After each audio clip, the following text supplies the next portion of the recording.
Bem, Josué, primeiro eu gostaria de te cumprimentar pela clareza da exposição e acho que pela dificuldade do tema, muitas das questões que às vezes se suscita após uma apresentação dessa natureza pode causar às vezes uma certa dificuldade nas pessoas, justamente porque falta às vezes uma história para entender certas coisas que para você é assim bastante já vivenciada e natural, né? Mas há dois pontos que foram feitas as perguntas, tanto do Cândido quanto do nosso outro colega, que eu entendi que nós vamos dizer assim, há um toque que nós precisaríamos dar. Quer dizer, na questão do Manuel, quer dizer, como é que o filósofo clínico lida com questões de natureza cultural? No sentido de que as pessoas podem ter experiências culturais diferentes, né? Quer dizer, o filósofo clínico lida com isso fazendo a análise das categorias, né? Porque ao fazer a análise das categorias, ele se depara com a situação, justamente com a inserção do sujeito no mundo dele, e é o diálogo que ele faz com a cultura, né? Eu acho que esse é o ponto. Você tocou nisso, mas eu acho que é apenas para tentar ver se a gente consegue colocar essa mensagem de uma forma mais compreensível para os colegas, né? E da questão que o nosso outro colega levantou, quer dizer, o problema dele é muito interessante na medida em que a gente parte do pressuposto que todas as pessoas querem ser felizes e todos nós queremos viver bem, quer dizer, ou seja, nós já estamos falando de uma espécie de uma ética eudemonista, ou uma ética aristotélica, ou algo parecido com isso, não é? Mas o que eu acho que o Lúcio tentou mostrar é que há muitas pessoas que, por exemplo, a felicidade é um dado de emoção também, normalmente pode estar associado à emoção, né? Ou então o conceito pode ser diferente, mas normalmente ligado a isso. Quer dizer, isso é um tópico da estrutura de pensamento. Pode ser que essa pessoa não tenha esse tópico como um tópico importante, né? Ela tem outros. Ela tem, por exemplo, o tópico valores como coisa importante. Então ela pode estar direcionada à realização de determinados valores, mas a questão da felicidade em si pode não interessar. Eu me lembro de um filme, de uma passagem do Dr. Zhivago, em que um revolucionário daqueles estava lá, e aí chegou um colega dele, estava discutindo as questões, que ele era um dos líderes da revolução, e eu sei que lá pelas tantas, o Dr. Zhivago tinha se envolvido com a mulher dele. E aí o cara depois, assim, com muita dificuldade, sem saber como é que ele ia conduzir aquela conversa e tal, depois de muita coisa, ele conseguiu chegar lá ao tema. E o sujeito disse simplesmente o seguinte: a vida pessoal está morta na Rússia. Ou seja, ele não era alguém cuja vida estava voltada para determinadas questões que a gente normalmente diria que sim. Bom, depois o que acontece no resto da trama não importa muito, mas estou dizendo pelo menos aquilo que ele aponta naquele determinado momento. Então, eu acho que é isso, quer dizer, há muitas pessoas cujo tópico emoção não é fundamental ou que não estão direcionadas na vida propriamente para essa questão propriamente da felicidade, né? E aí você tem a questão vamos dizer assim, dos movimentos inerciais da EP e coisa e tal, que eu acho que os colegas não têm muito controle disso. Talvez você pudesse falar um pouco sobre os movimentos inerciais e isso ajudasse a esclarecer melhor o problema.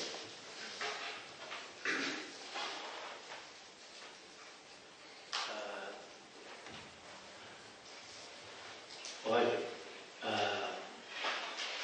muitas das questões que a pessoa traz ao consultório, elas se desfazem com o andamento da clínica.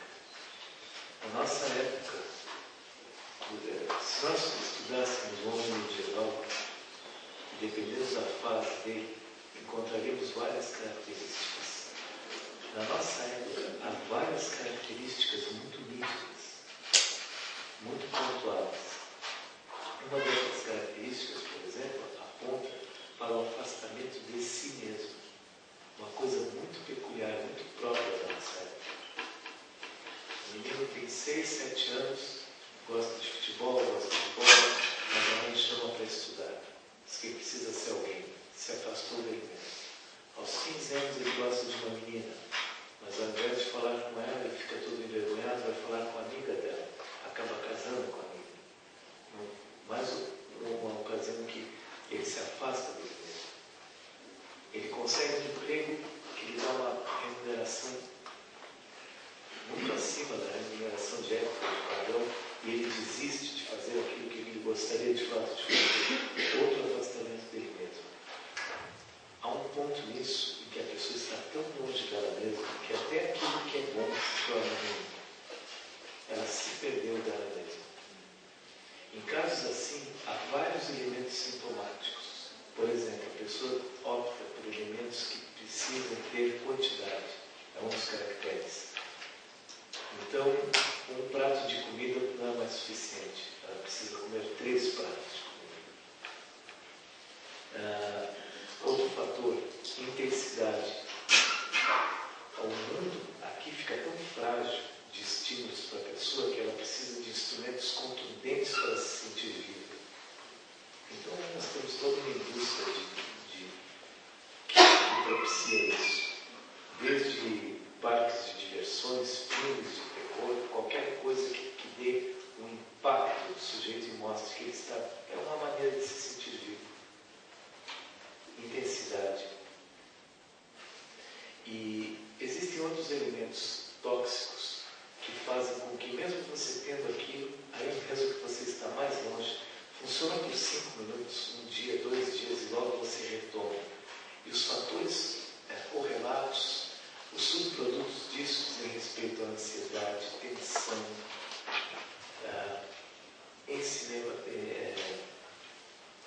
ensimesmado em questões pessoais, uma série de fatores. Muitas vezes, ao trabalhar o sintoma, aquilo que trouxe a pessoa, nós estamos perdendo completamente o sujeito e mascarando suas questões últimas. Só que quando vamos trabalhar essas questões últimas de fato, esse retorno a um si mesmo, nós nos deparamos com aquela história do Joãozinho da Maria, que o pai não podia criar, largou no meio da floresta, ele marcou o caminho com cereais, um passarinho comeu os cereais e, portanto, ele não sabe voltar para casa. Ele sabe que lá em algum lugar existe uma casa, não tem a menor ideia de como chegar a ela. Como fazer esse retorno a si mesmo? Essa casa existencial. Uma das maneiras de fazermos isso, na clínica fazemos muito isso, é na historicidade da pessoa nós encontramos os ícones que diziam respeito de fato aos fatores últimos dela, as inclinações, as propensões. Olha, quem tem filho aqui sabe bem o que eu estou falando. Seu filho tinha 4 anos de idade, ele estava lá, você deu massa colorida, ele disse, não quero saber.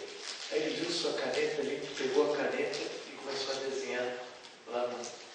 São propensões existenciais. Outras crianças, já desde cedo, você vai para o trabalho, ela diz, quer junto, quer andar de carro com você. Se você está ligado, atento a essa criança, você começa a descortinar os elementos existenciais predisponentes a ela e começa a seguir essas diretrizes, aproximando a pessoa dela mesma. Isso não é toda a resposta. Ela terá problemas, claro, como nós temos, só que é diferente quando você está em você mesmo, nas suas coordenadas existenciais. Os códigos de força são diferentes de quando a pessoa está perdida, desorientada, alienada de si mesma. Aí ela está confusa, não sabe direito. Sabe, uma das impressões é que a pessoa não está viva de fato diante de você. É como se ela não te convencesse. Você não sente, você vai visitar a menina, acabou de ter filho. Chega no hospital, você olha e diz, nossa, mas não parece que não está nem aí. Sabe, e não está. Não está. Muitas pessoas chegam ao consultório e falam que não se sentem vivas. Que nada, sabe, procuram toda forma de estímulo, de composições e tal, e se perdem cada vez mais. O retorno para si mesmo é bastante tranquilizador e confortável para muitas pessoas. E quando elas experimentam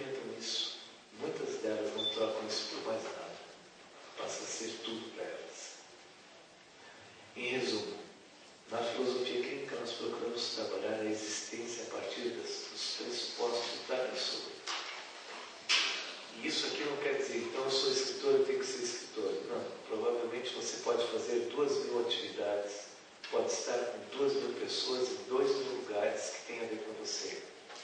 Há muitos caminhos, mas há muitos descaminhos.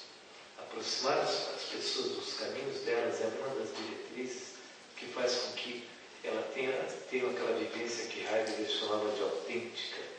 Estar vivo, de fato. Não parecer estar vivo, não ser um boneco. Viver. Agora lembrem que muitas vezes o melhor que alguns conseguem é chegar próximo a isso.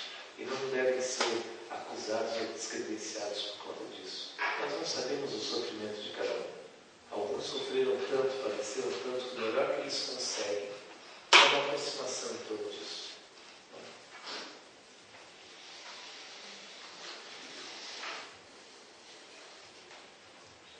Mais alguma questão? Sim.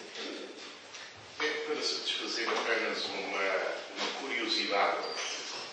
Eu gostaria de saber o que é que um potencial filósofo clínico estuda na Universidade Brasileira. Ouvi dizer aqui já o ano passado que o filósofo clínico se formaria numa especialidade para além da licenciatura, tanto quanto percebi. Nessa especialidade, creio que será de 2 anos. Que disciplinas é que ele estuda e qual é a parte e a importância, qual é a parte empírica? Obrigado. A formação do filósofo clínico é constituída da seguinte maneira. Ele faz uma faculdade de filosofia em alguma instituição no país. Hoje alguns já podem fazer no exterior, temos muitos colegas que fazem fora. Terminada a faculdade, ou às vezes na parte final dela, ele começa a pós-graduação em filosofia clínica, que dependendo do centro de formação, dura entre 18 e 24 meses a parte teórica. Então ele precisa fazer um estágio com um filósofo clínico. Esse estágio todo ele é gravado. Então, as consultas, gravado, transcrito e analisado. Então ele recebe, e às vezes não recebe, a autorização para atender pessoas com supervisão deste filósofo clínico. Ele vai atender, as consultas são gravadas, são transcritas, ele é acompanhado. Quando finalmente ele apresenta um estágio comprobatório que domina os pressupostos básicos, então isso é encaminhado a uma comissão. Nós temos 3 comissões no Brasil. Uma em Porto Alegre, uma no Espírito Santo e uma em São Paulo. Esse trabalho é encaminhado, essa comissão dá o parecer final. Se realmente ele atendeu os quesitos básicos de trabalho de historicidade, estrutura de pensamento, procedimentos clínicos, ele recebe certificado A. O certificado A é uma habilitação para a clínica. Então ele pode ir seu consultório trabalhando. Qualquer outra coisa, certificado B, aí ele é pesquisador, não pode ir para o consultório. Mas muitos não têm nem intenção de ir ao consultório, querem usar nas suas profissões como professores e tal. Os que desejam a habilitação clínica necessariamente precisam fazer todo esse processo que eu falei a você, e que dura entre 6, 8 anos, às vezes mais. Colegas que em todo o Brasil hoje nós devemos ter, de Manaus até Porto Alegre, em torno dos 250 apenas colegas com certificação A. E temos milhares com certificação B, especialistas. Isso é muito importante, não é a pessoa... Alguns chegam e dizem, mas eu já sou médico, eu posso clinicar. Não, não pode. Precisa passar necessariamente por todo esse processo. E eu acho até que poderia ser mais rigoroso. Acho que no futuro nós teremos ainda um rigor maior sobre isso. A responsabilidade nossa é muito grande. Quanto ao conteúdo programático, os colegas estudam. Primeiro, eles precisam estudado isso que o Maurício falou, os exames das categorias. O homem com relação ao meio. Então, eles vão estudar cadeiras específicas sobre como localizar a pessoa no contexto. Estudam também historicidade. A pessoa me fala a história de vida dela. Como eu sei onde estão as coisas, como localizar, diferenciar. E aqui está embutido desde a epistemologia lógica, analítica de linguagem, todos esses elementos. Então, o estudo da estruturação interna do pensamento por segmentações. Então, estados afetivos, onde eles aparecem, como eles conversam com os estados, por exemplo, cognitivos, e como ambos conversam com os estados éticos, e aí vai. Eles aprendem a fazer essa conversação entre tópicos.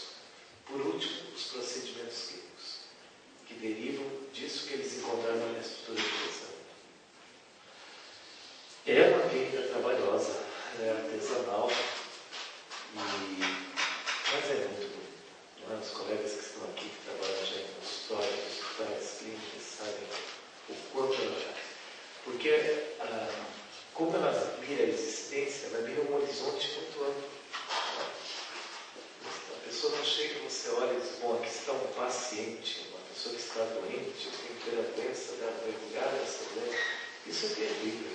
Isso é inverter esses elementos, tornar a vida a dor, quando a dor é uma parte de toda a existência que é imensa.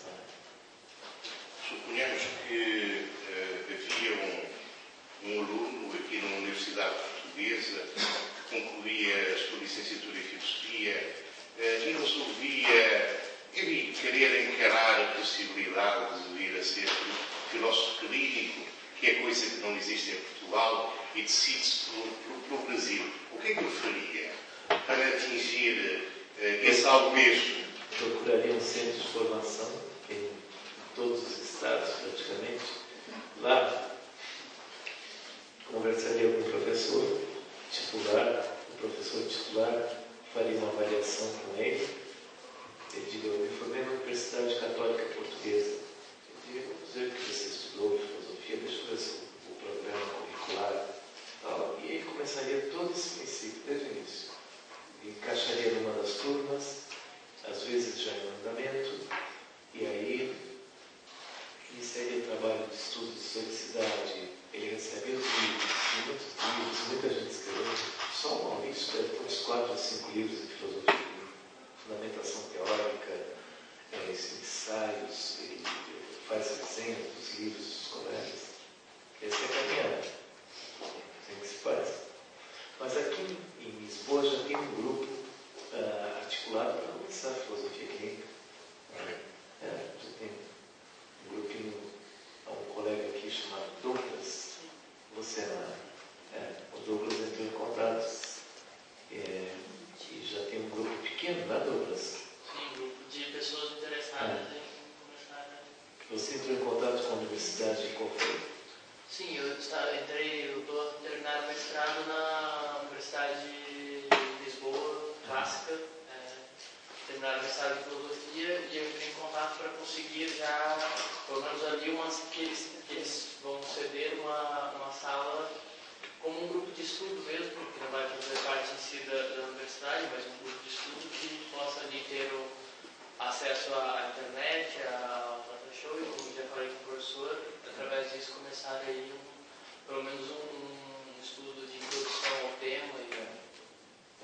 Vamos ter em breve uma turma de filosofia clínica aqui em Lisboa, e esse ano França, Alemanha, Berlim, já temos um grupo pronto para começar em Berlim, Londres, agora isso começa a se espalhar. Provavelmente vai haver o mesmo fenômeno que houve no Brasil, assim, que depois de um início muito complicado, houve uma profusão de informação de centros e tudo. Não é uma panaceia, é mais uma opção, não é? Há várias correntes muito bonitas, de psicodrama, análise transacional, gestalt. Há também, assim como a filosofia do direito, filosofia política, filosofia da religião, tem agora também uma filosofia clínica. Mais uma opção para os colegas, né? Mais alguma questão, pessoal? Então eu quero...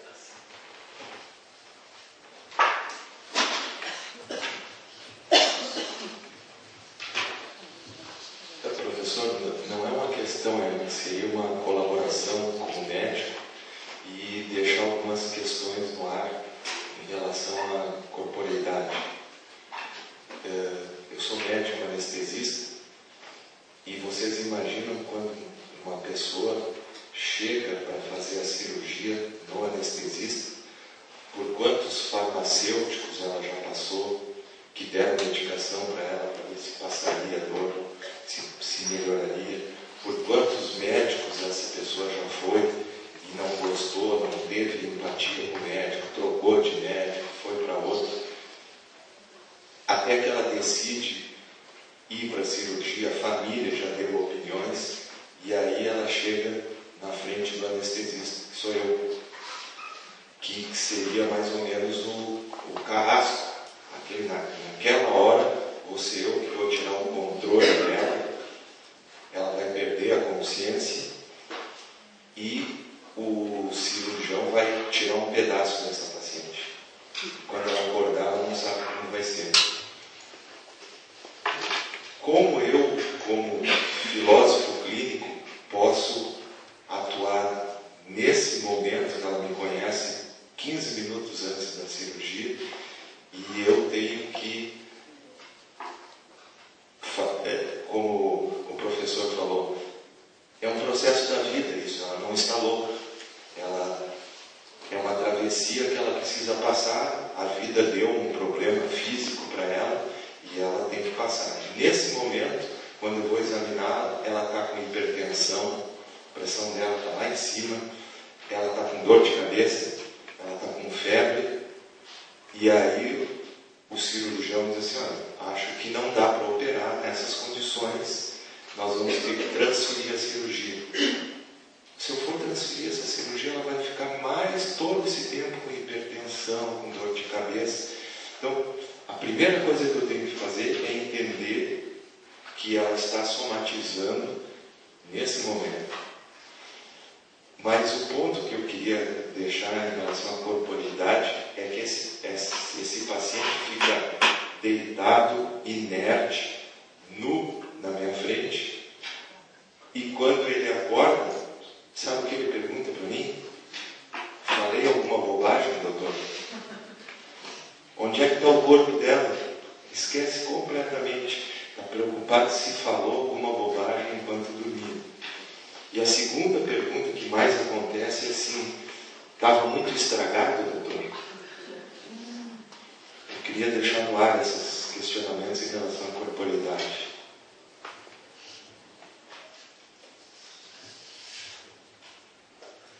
Lembra que nós tem tantos fatores aqui, né? Para muitas pessoas, quer dizer, o leque que já está expresso de tantas maneiras. Algumas pessoas, elas buscam a medicina, precisam passar por cirurgias como quem passa por uma surra corretiva, por mal que fez alguém, como um flagelo, uma chibata, tira um rim, tira um apêndice, uma amígdala, pronto, o mal está pago. Uma espécie de escândalo, de troca. Alguns fazem esse tipo de escândalo. Então, nesse caso, a enfermidade é um ajuste que a pessoa está promovendo. Outras vezes, a pessoa faz isso porque o corpo é o depositário de suas mazelas. Então, é como um para-raio. O que acontece na vida, quem paga o preço é o corpo para algumas pessoas. Aí as questões vão estourar no corpo. Temos que ver o que se passa com cada pessoa. Cada pessoa será tão diferente que é muito complicado sabermos o que de fato é o melhor. Eu lembro, meu pai é cirurgião, ainda é vivo e opera, e ele sempre quando havia uma cirurgia muito grande para fazer, ele sentava com a pessoa e conversava de onde você vem, o que você faz, como é que é a sua vida e tal. E as informações que ele colhia ali, muitas vezes depois eram extremamente úteis. Algumas pessoas, por exemplo, elas não gostavam de forma alguma de ter o desconforto da dor. Então, para essas pessoas, ele cuidava da medicação pós-operatória. Né? Outras pessoas não. Elas achavam que a dor cura, doutor, não precisa me dar tanto remédio depois, não, tal. Então, para cada pessoa é diferente.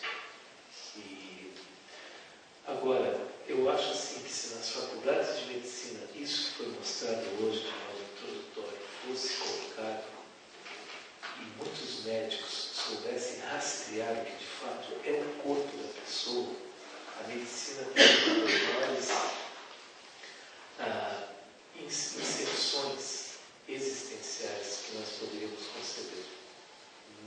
Muito seria poupado em cirurgias e medicações em elementos traumáticos.